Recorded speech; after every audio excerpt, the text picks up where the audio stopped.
कांग्रेस अध्यक्ष मल्लिकार्जुन खड़गे के बयान पर संसद के दोनों सदनों में भारी हंगामा हुआ। बीजेपी ने कांग्रेस अध्यक्ष से माफी की मांग की।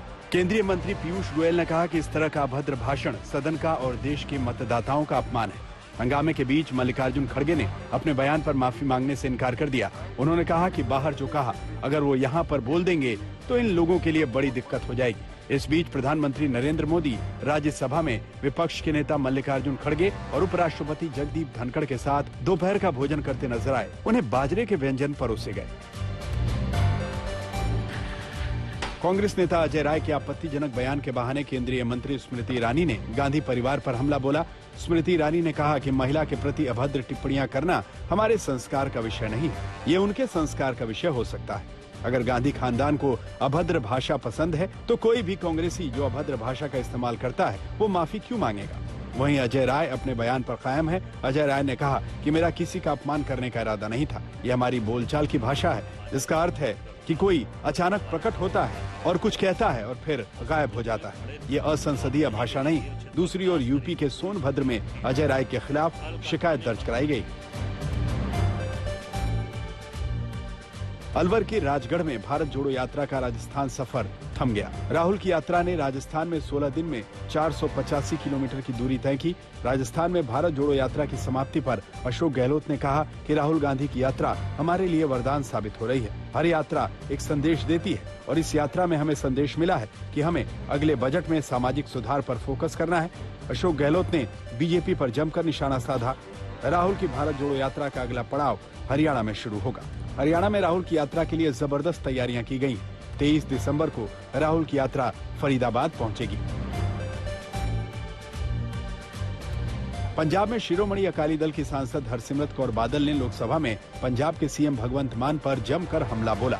ड्रग्स के हालात पर पंजाब के मुख्यमंत्री को घेरते हुए हरसिमरत कौर बादल ने कहा कि 6 महीने पहले हमारे राज्य के सीएम उस कोने में बैठते थे जो पार्लियामेंट में 11 बजे नशे की हालत में आता हो, आज पंजाब चला रहा है। 11 बजे क्या खा पी कर आते थे, आसपास के सारे बोलते थे हमारी सीट बदल दो। जब बोलते थे तो लोग उनको जाकर सुनते थे। उन्होंने कहा कि पंजाब की सड़कों पर लिखा होता है कि डोंट ड्रिंक एंड ड्राइव, लेकिन पंजाब में ड्रिंक करके सरकार चल रही है। बादल की बात पर गृह मंत्री अमित शाह भी खुद को हंसने से रोक नहीं सके। जितनी देर बादल भगवंत मान पर बोलती रही, सदन में ठहाके लगते रहे। दिल्ली सरकार और दिल्ली के उपराज्यपाल विनय कुमार सक्सेना के बीच तनातनी की एक नई किस्त सामने आई है। उपराज्यपाल ने आम आदमी पार्टी से 97 करोड़ रुपए भरने का निर्देश दिया है।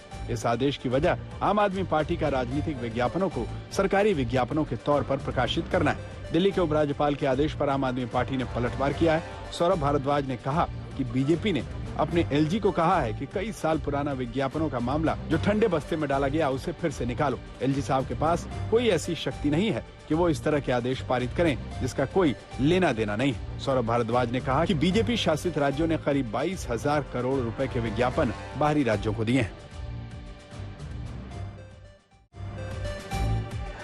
दिल्ली के पटियाला हाउस कोर्ट में पहली बार महाठग सुकेश चंद्रशेखर और जैकलिन फर्नांडिस को एक साथ पेश किया गया। पेशी के दौरान ठग सुकेश चंद्रशेखर ने बड़ा दावा किया। उसने कहा कि आम आदमी पार्टी को 60 करोड़ रुपए दिए हैं।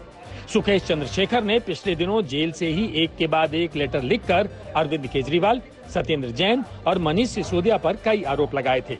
सुकेश के आरोपों की जांच के लिए उपराज्यपाल ने एक कमेटी भी बनाई थी, जिसने 16 दिसंबर को अपनी रिपोर्ट सौंपी है। उधर आम आदमी पार्टी ने सुकेश के आरोपों को गलत बताते हुए फिर से उसे बीजेपी का स्टार प्रचारक कहा। अभिनेत्री जैकलिन फर्नांडिस ने 23 दिसंबर से विदेश जाने की इजाजत मांगी है। दिल्ली की अदालत ने इस पर ईडी से विस्तार में जवाब देने को कहा है और सुनवाई के लिए 22 दिसंबर की तारीख तय की है। महाराष्ट्र के अमरावती में केमिस्ट उमेश कोल्हे की हत्या तबलीगी जमात के कट्टरपंथियों ने की थी। इसका खुलासा एनआईए की चार्जशीट में हुआ है। चार्जशीट में कहा गया है कि उमेश की हत्या एक सोची समझी साजिश के तहत की गई थी। तबलीगी जमात के लोगों ने उसका गला काटा था ताकि लोगों के मन में डर पैदा किया जा सके। एनआईए ने अपनी चार्जशीट में 11 लोगों को आरोपी बनाया है। एनआईए के खुलासे के बाद अमरावती में बडनेरा के विधायक रवि राणा ने उद्धव ठाकरे पर जोरदार हमला बोला। उन्होंने कहा कि तत्कालीन मुख्यमंत्री ने केस को दबाने की कोशिश की थी। अमरावती की सांसद नवनीत राणा ने कहा कि हत्याकांड के मास्टरमाइंड को सामने लाना जरूरी है। उत्तर भारत के 5 राज्यों पर कोहरे का कोहराम शुरू हो गया है। दिल्ली, पंजाब, हरियाणा, उत्तर प्रदेश और बिहार में घने कोहरे की वजह से मुश्किलें बढ़ने लगी हैं। कोहरे की वजह से करीब 50 ट्रेनें देर से चल रही हैं। कोहरे की वजह से यूपी सरकार ने रात में सरकारी बसों को नहीं चलाने का फैसला किया है। पंजाब के स्कूलों में टाइम में बदलाव किया गया है। कोहरे की वजह से सड़क हादसों की खबरें आ रही हैं। हरियाणा के डिप्टी सीएम के काफिले की कार दुर्घटना का शिकार हो गई। कोहरे के साथ उत्तर भारत में ठंड भी बढ़ रही है, साथ ही शीतलहर का प्रकोप भी बढ़ गया है। कोहरे और ठंड की वजह से यूपी और हरियाणा में 3 लोगों की मौत हो गई है।